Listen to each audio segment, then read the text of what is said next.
Gear up, Scooter fam. Today, I'm going to give another update on the Apollo Go.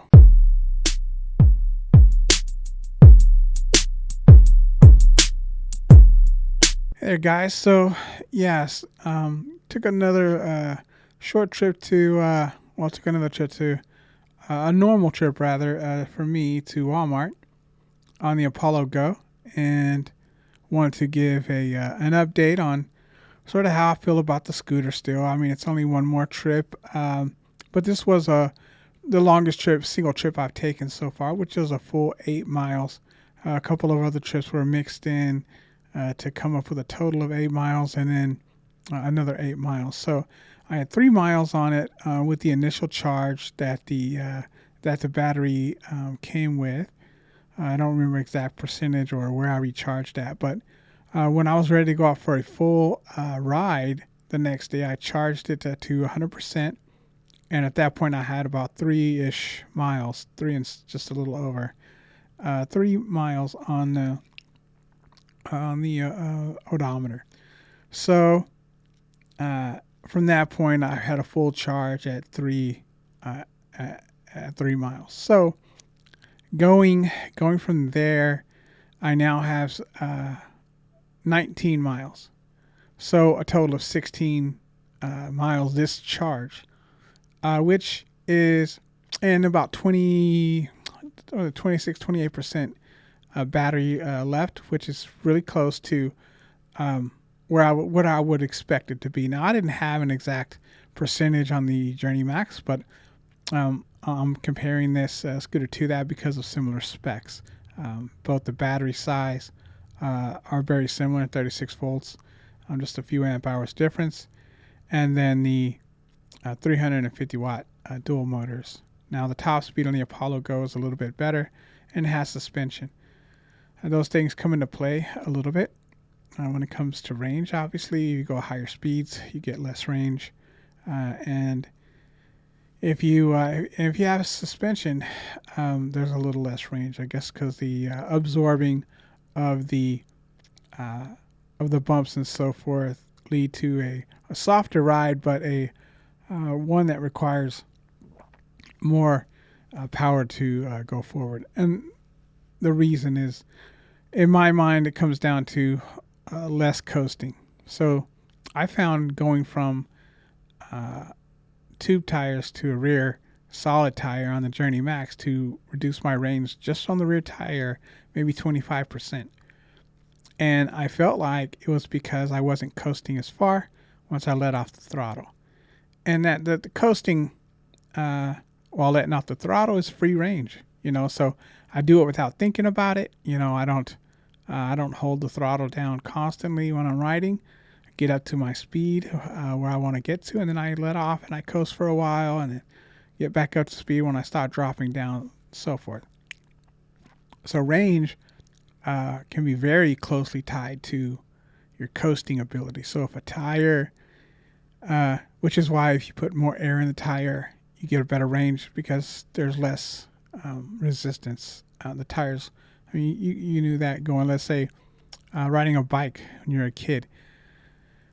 You were more likely to get a flat by inflating the tire to full capacity, but you had to pedal less to get the same distance, right? So you'd coast further, and so you had to, you'd pedal, and then you'd glide, further. You felt like you probably could go a little faster as well. So you were able to get up to speed, and you were able to coast much longer without having to pedal again. It's the same idea, except instead of pedal, you're using electric power, and so to power the scooter forward is going to require a little bit more battery. So, and not leg power, but battery power, right? So, in that regard, suspension does have a small difference in range. It can. How much is, debatable, and I didn't see a ton here. But once again, it's a slight bigger battery. It goes a tad faster, and it's got suspension. A little bit bigger tires. Bigger tires should mean easier rotation. It should lead to better range as well. So I would expect the larger diameter tires to get better range.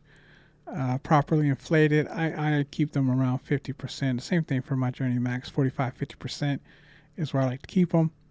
So as long as they're within that range, then I'm fine with that, which is the top part. I mean, I'm not, even though these aren't tubed and they're tubeless, I could reduce it to the 30s or something like that for a smoother ride. But the truth is, for what it is, the scooter gets great ride. It does really well. So with 20, 26, 28%, whatever it was, percent battery, I think it was 28. I'm comfortable saying I could get, a couple more miles out of it, no problem. Which is what I would expect out of the Journey Max. I could easily make 2 8-mile trips to Walmart with no concern. And although, on this trip, I noticed when I was leaving that the battery, at least the battery bar, was below halfway. I wasn't tracking the percentage or anything like that in the app, but the battery bar was below, halfway. Seemed like right after I left, so I was a little concerned. I was like, halfway, you really don't get the same range out of the second half of the battery that you get out of the first half of the battery. So if I was at 8 miles on a full charge and I'm leaving and I'm at 8 miles and I got 8 miles to go, how close is it going to be? How am I going to get the drop off in performance? But it didn't. It made it just fine with no problems. Still a little bit of battery left, like I said, 28%. So still 2-3 bars left, whatever it is. But the app, like I said, I double checked and still got 28% battery. I'll be charging it before I go out again, but I haven't done that yet. And I still got a little miles on the Klima, so I think I'm gonna be riding the Klima next. I'll probably go back and forth like that now that I have these two for now to continue getting some feedback on the Klima, see how that continues to do, and then update more and more on the Apollo Go. I like them both a lot. The Apollo Go is so easy to take with you. Just grab it and run.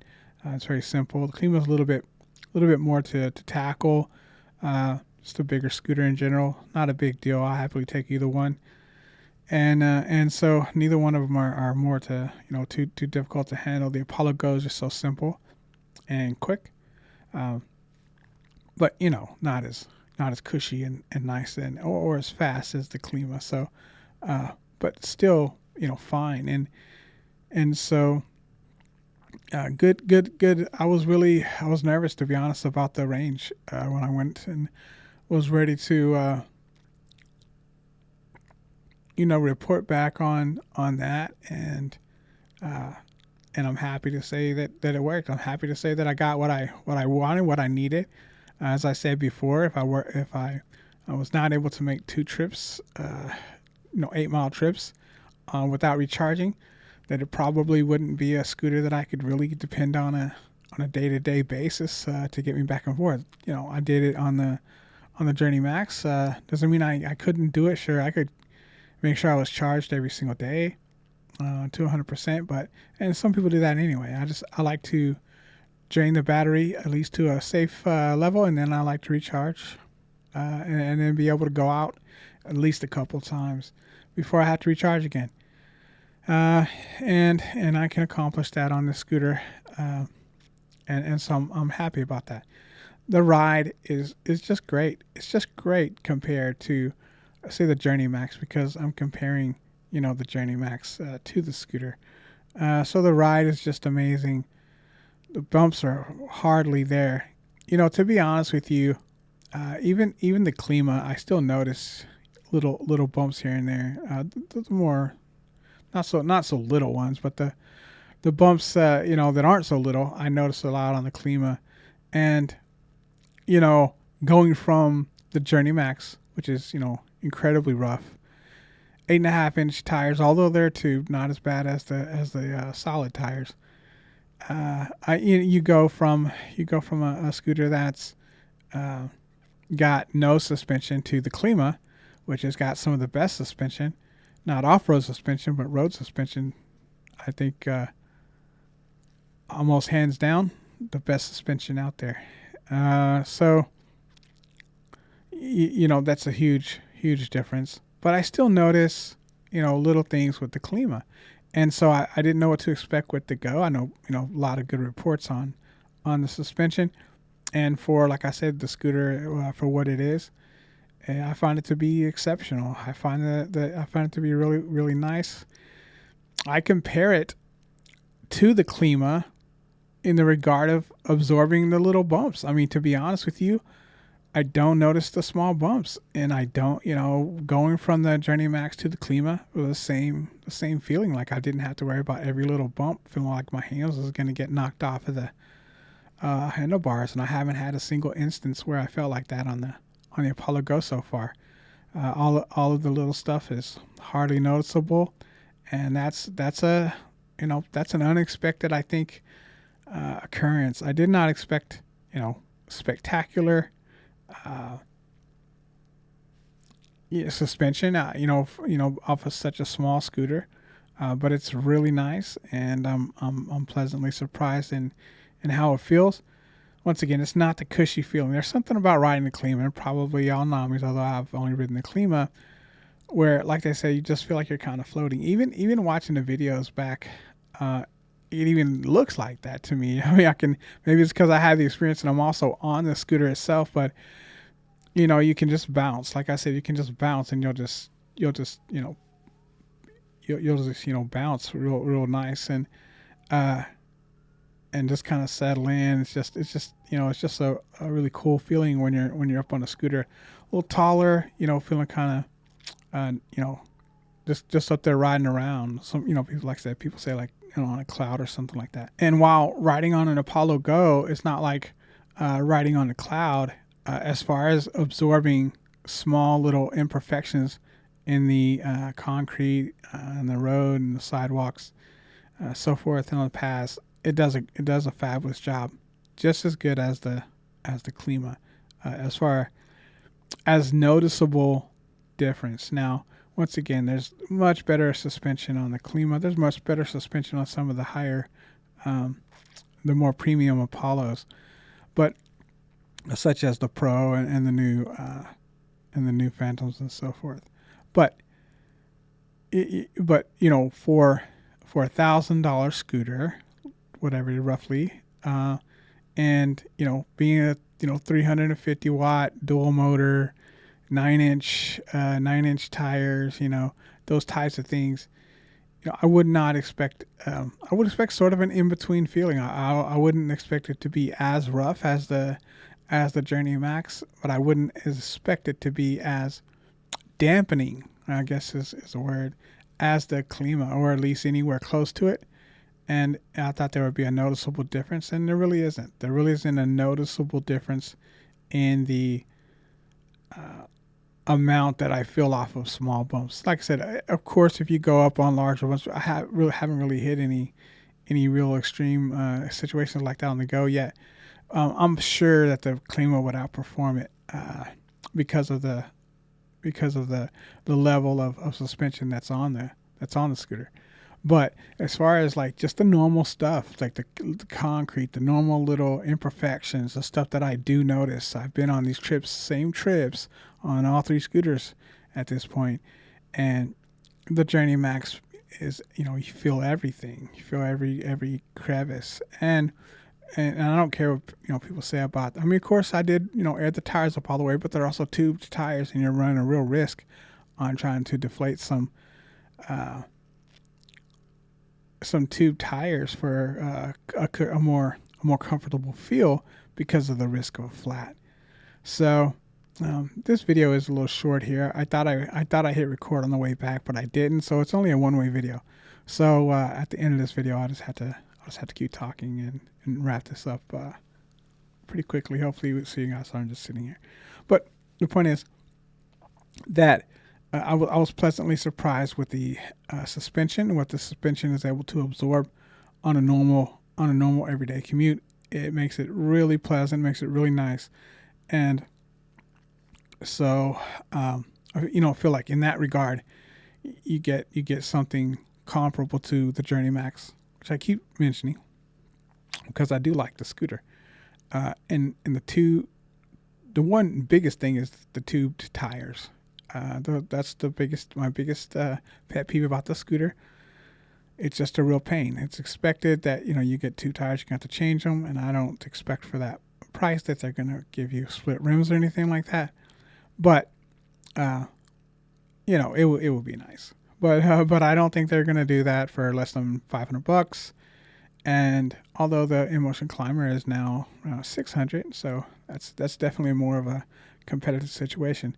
Wasn't when I got it; it was around 1,000, like the Go, and then the Journey Max is right around $500. But in any case, so for that level of a scooter, yeah, it's great. But the changing the tubes on it is a real pain. I did not enjoy it, and you know one of the reasons I'm not looking forward to really having it more as a backup scooter rather than something I use a lot because I don't want to go through a bunch of trouble to replace it again. I would if I had to, but I don't want to have to.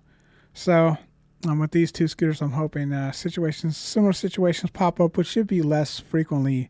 Then it'll be an easier switch.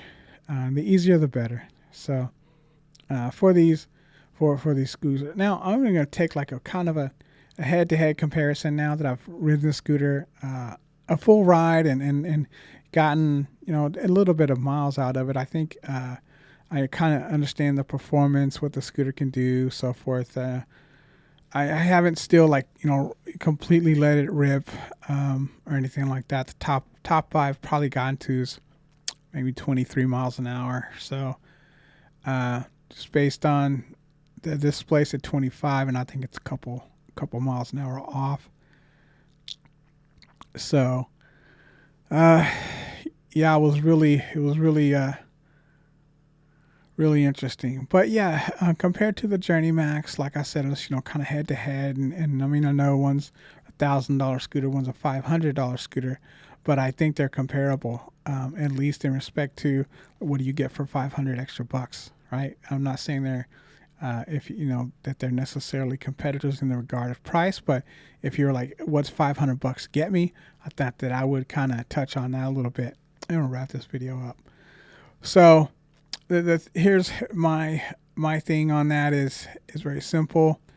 From a comparison standpoint, the one thing obviously that you get is suspension, which is a nice upgrade. You get a little bit more top speed, which is nice. I'll be honest with you, that is nice. The Journey Max has top speed just over 20 miles an hour. I don't even think it's 21 quite. It's just right around 20, maybe 21. But in a situation where you have to jump out in traffic just for a second, just to get out to do whatever, or you're on a residential road and you've got cars coming behind you and you're not really ready to jump over to the sidewalk, or you've got a turn coming up, that's a good reason to get the Polo Go, because you can go up to 25 miles an hour total top speed, and it's nice to be able to hit those levels in situations where you don't want to feel like you're holding up traffic as much. So 25 is pretty good for the residential roads, and 20 is just a tad slow. Honestly, once you're at 20, 21, and you feel kind of cars pulling up behind you, you wish you could give it, just give it a little bit extra just for that short period that you're going to be out there. So I like that. The other thing that's an upgrade, I think that's an important upgrade, is the turn signal. So once again, out in traffic, if you need to communicate with other vehicles, cars, and so forth, which I do from time to time, it's nice to have turn signals. It's what I like about one of the things I like a lot about the Klima, especially in the front. I use it more in the front than I do the back, although I use them both. It's more to communicate with the cars in front of me so they're not confused about what I'm doing. The cars behind me, they can be confused all they want, but they can go around, being funny, but I'm not as concerned. I do use it, in both situations, but once again, I'm more concerned about the cars in front of me knowing what I'm doing, so they're not, we're not guessing, right? They're like, does he want to, an accident happen because, we're not sure if the other one is communicating properly. So I like to communicate with cars, especially crossing traffic in front of me, so that they know I'm not, that what my intention is, right? So, and there's no guesswork involved. So I like turn signals a lot. That's one decent thing I like about the upgrades. The tire size, you know, I don't know if it's that or if it's a combination of the tire size. That's only a half an inch difference between the Journey Max and the Apollo Go, from 8.5 to 9. I don't know if that makes a big difference on some of that absorption, but it may. Certainly, the suspension or a combination of the two has a big difference. So that's a world of difference, and certainly worth it. The fact that it has tubeless tires, I think, is also a nice upgrade. I don't, although so far on my experience yet, I wouldn't say I've noticed any noticeable difference yet. It'll probably come into play when the life of the tire, from getting a flat, the less likely it is, that kind of thing. That will come to play. I'll see as time goes on, how many miles I get before I have a flat. Hopefully, don't get any, but we'll see how that plays out. The and then of course if I have to change it, which I've not done yet, then I'll see how that compares. If I have to switch the tires out or repair a flat, have a plug kit, like a mountain bike plug kit that I will try to use if that happens. So one thing at a time. But so far, that's where I would be on that. Uh, Acceleration is really close to the same. Like I said, same battery power, same motor power. I don't notice any real difference in that.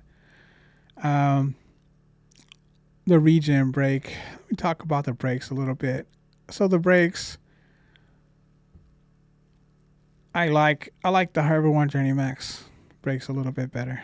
Uh, Maybe a lot better. And the reason I say that is because you don't have you've got the regen brake and you've got the drum brake. Neither of them are good for stopping really quickly, and so and you don't get used to using the drum brake to stop. And so, for an example, a lot of times one of the things that is kind of tricky and gets to me a little bit nerve wracking is a little bit nerve wracking is when something comes up that I'm not expecting. Earlier on this ride, I believe there was another one, a couple times where I've had to go around traffic because a car pulled up too fast, and I'm on my scooter, and I can't really judge. I can't see around the car, so I'm trying to guess where I'm going to have to be, where I'm going to have to position my scooter in order to get into the turn that I'm trying to get to. But I can't see the sidewalk. I can't see what's coming up. So I'm making a guess. If I've been down it before, I can kind of guess, but it's not exact. And so a couple of times when a car is pulled out too far, I've had to go around them and then try once I can see, and depending on how close it is, I'm trying to now maneuver very quickly, and I'm not sure if I should brake, if I can make it. It's really nerve wracking because if I hit the curb, I'm going over into the curb, into the sidewalk head first. So, I've had a couple situations that's been really nerve wracking, having to go around cars and then having to make a quick maneuver. Once I had to put my foot down and kind of almost, had a little spill there. Nothing big, just had to put my foot down. Another time on the go, actually, which is what we bring this up, is because I was trying to go around and I didn't know if I had it or not, and I was debating, so I went to reach for the brake, like just in case, and I realized just that split second that I wasn't really sure which way to go. I didn't know if I should use a regen brake. I didn't know if I should, use a drum brake. I was trying to, and so in my mind, I was hesitating, you know. Um, at the very last minute, I decided not to brake, and I just crouched and kind of made a sharper turn. So I do that sometimes. I'm getting better and better at that. Just kind of getting a feel for making a turn sharper and being able to kind of crouch and kind of lean into it so that I can make a sharper turn without being up so high on my center of gravity. So I lower my center of gravity quite a bit and then make a sharper turn. I feel safer that way. So don't feel like I'm going over. And so, like I said, I've gotten a little bit better at that. There are some turns when I go down a hill that's kind of sharp, and it starts picking up speed right as you turn. So it's kind of difficult to maneuver that you know to pull off that maneuver, and so I end up once again lowering my center of gravity, and then taking a sharper turn, kind of lean, uh, for a safer and more controlled turn, to be honest, and feel a lot, more controlled in that regard. So that's what I did there and I pulled it off perfectly. Although, like I said, I was kind of nerved. My heart was kind of beating a little bit because I was concerned about smacking into the concrete. But in all those situations, I was able to get through those and maneuver successfully. But it's just one of the things, and so I really wish there was an opportunity to upgrade. I really wish they at least had disc brakes. I mean, I don't think the Apollo Go is big enough of a scooter that goes fast enough, really, in general, to warrant, hydraulic brakes. But something like the Journey Max, which has just a rear um, disc brake, would be fine. I know they're trying to do a cool thing by having the regen brake and the drum brake separately, but I think that may be just an idea that's better left as an idea because I think they should be ingrained. So once again on the Journey Max, you've got the rear disc brake, but you've got one brake lever. You're not having to decide at the last moment, are you going to be able to stop with just the regen brake, or is it going to be necessary to pull the? It's kind of a you don't want to be in that situation. My opinion. Which brake is more necessary at that time? You don't want to be in a emergency situation. You don't have the muscle memory. You don't. It doesn't become instinctive to reach for that brake lever. You're more reaching for the throttle, the other thumb brake on regen brake on the other side there. So you're more used to that. That's where you're probably going to go to most of the time, and that's what I did. And then I kind of like, oh, do I need to pull the? And it was just like I said, I'm new to the scooter, and I just didn't have it. It wasn't something I could make a quick decision on enough, and so I ended up, like I said, kind of crouching down and turning into the turn a bit. But so I don't, it's okay. Once again, it's not a super fast scooter. You can go 25 miles an hour. It's fast enough, that's for sure. And you can certainly get yourself hurt. And probably like 99% of the time, the regen brake is fine. I didn't need either brake in this particular case, but in a case where I did, and I couldn't maneuver out of the situation, I wouldn't like that. I wouldn't, knowing that could happen just makes me nervous, and I'd like that to be taken out of the equation. On the Journey Max, they're super touchy. The brakes are super touchy. There's no real way to tune them down. I haven't really messed with it just because I know that going in, you can make some adjustments, but I just decided to get used to the brakes, and to be honest with you, it works really well. They don't lock up super easy, but they do. They brake pretty hard, and so you've got to get your posture right when you brake on the Journey Max. You've got to be ready. You can't just touch it and not be prepared to stop, because you're going to stop. And like I say, you're not going to lock up, but it's going to slow down quickly. And of course you can lock it up, but I'm just saying you just barely touch the brake on the Journey Max, and you're going to slow down quickly. And so you got to be prepared for that, which is fine. You learn how to get prepared. It didn't take me very long at all. Got very used to it. It's been a little while since I rode it now, so I'll probably have to go to the parking lot and test it out a little bit, just get used to it and get going again. But same thing with the throttle. Throttle's very touchy. The brake's very touchy. And the throttle on this is much smoother, although still has the acceleration. It's just not so jumpy. You can be a little bit, I won't say. I mean, I didn't just floor it. I don't ever, really do that with too many of the scooters. I've done it on the Journey Max in a situation where I'm in like on a stop sign. I'm trying to go very quickly because of the cars and stuff. I'll go ahead and give it full acceleration, lean forward pretty good, and I'll do the same thing on the Apollo Go. But No, I'm not maintaining that. I'm just trying to get up to speed, and I like a scooter that can do that. That's why I have both the Journey Max and the Apollo Go in a dual motor, is so I have that acceleration when I need it, whether it's uphill, whether regardless of the situation. So the scooter performs. The brakes, like I said, I actually like on the Journey Max a little bit better.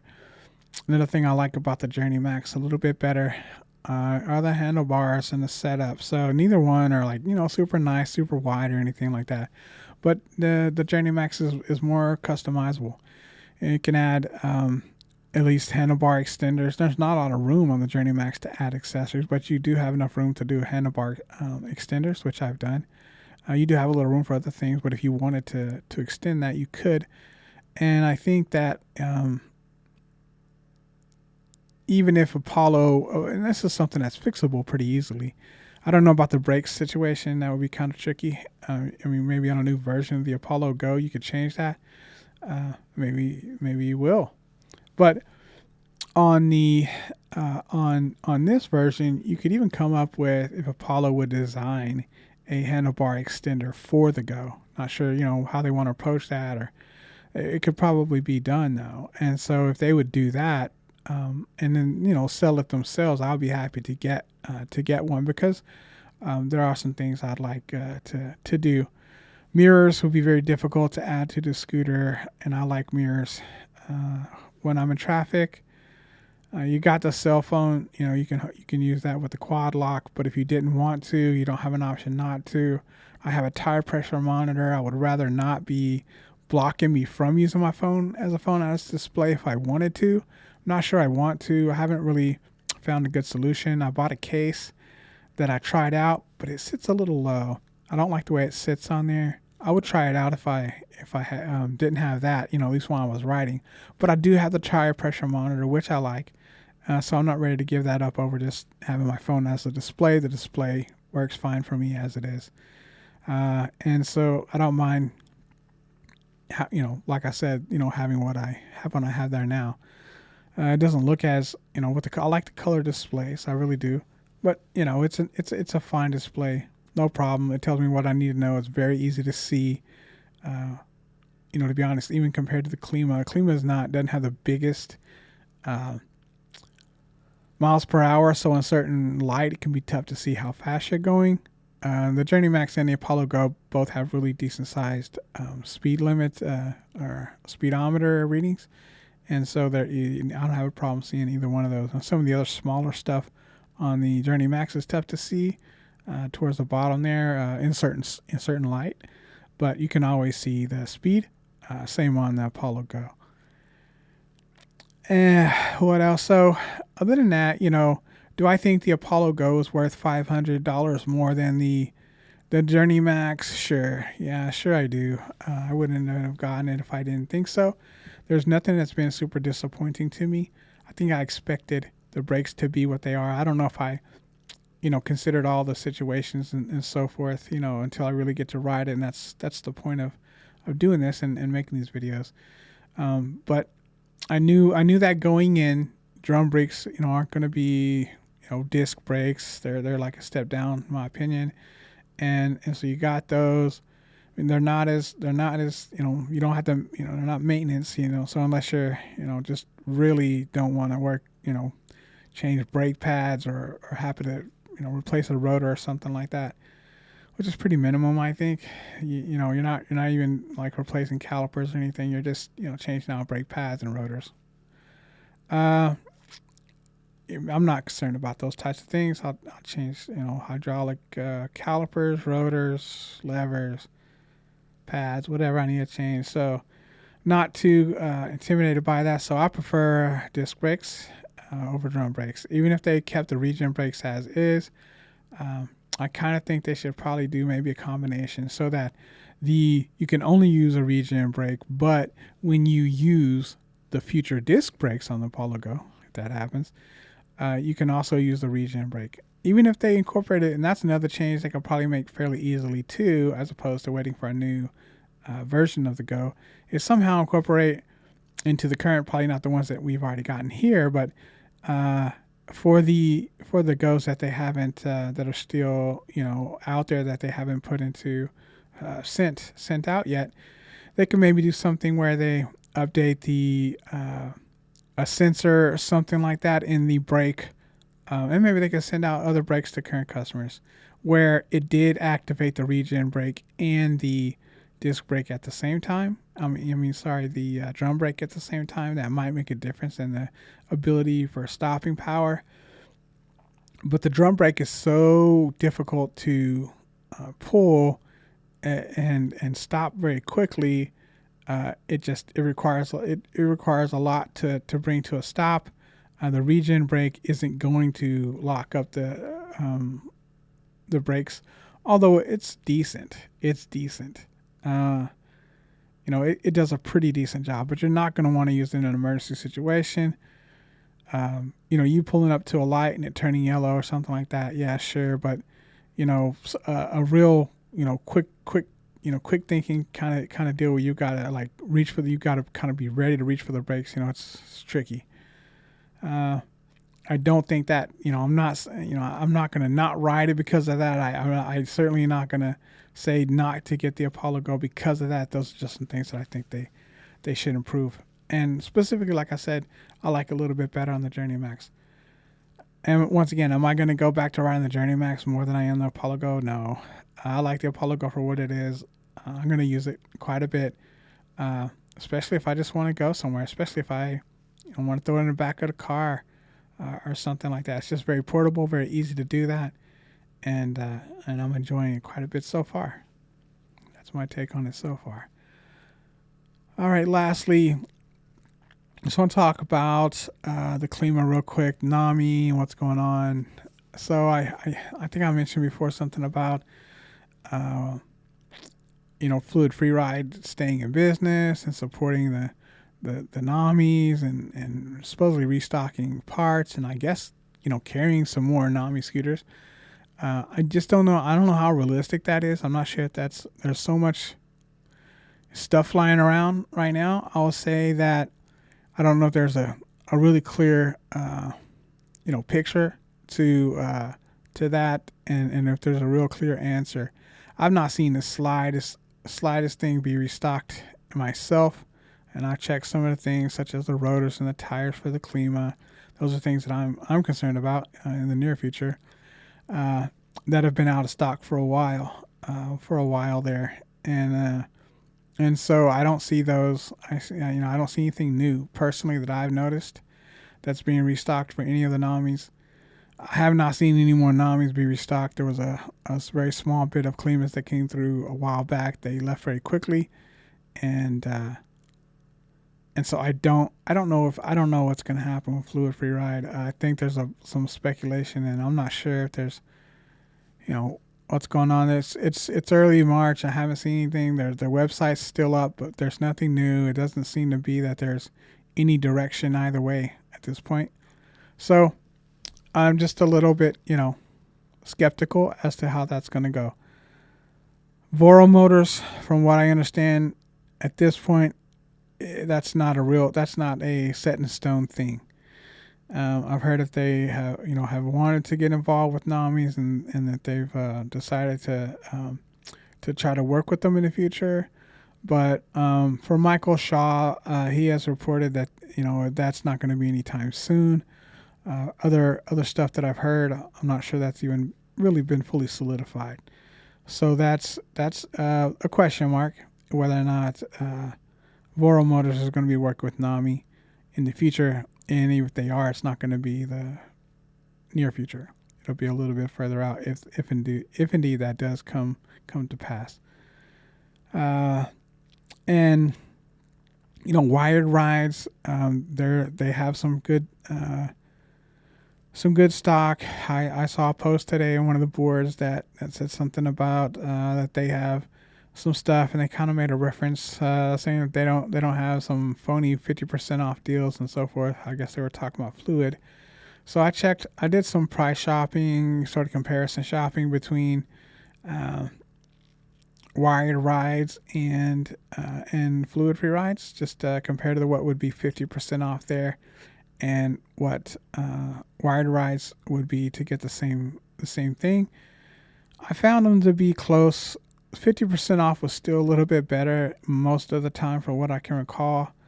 Sometimes they were like right, really close, spot on, but a lot of the time, you still would save a little bit more being 50% off than buying just straight through wired rides. So, I mean, it's not twice as much. It's not. It's certainly a lot closer to being competitive. But I found the price, the price advantage to be more with Fluid on the 50% off. So they actually do really well on the battery, which is a really big concern of mine. They're almost like spot on.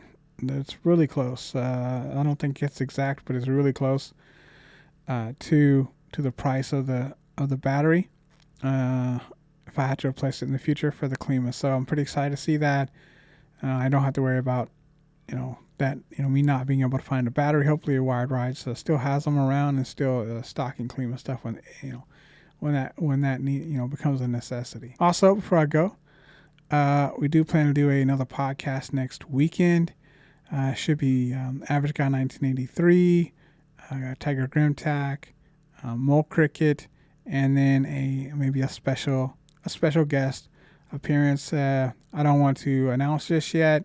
I'm not sure it's been 100% locked down, but we are hopeful that there will be a fifth person for the podcast coming up, and hope you guys are excited to see that. I'll give more details as I can as it gets closer. If not, then certainly when we post it. So until then, if you enjoyed this content and you found it helpful, please like, share, and subscribe. Consider joining me on Patreon, buying me a coffee, or picking up some merch. Thanks, and happy riding.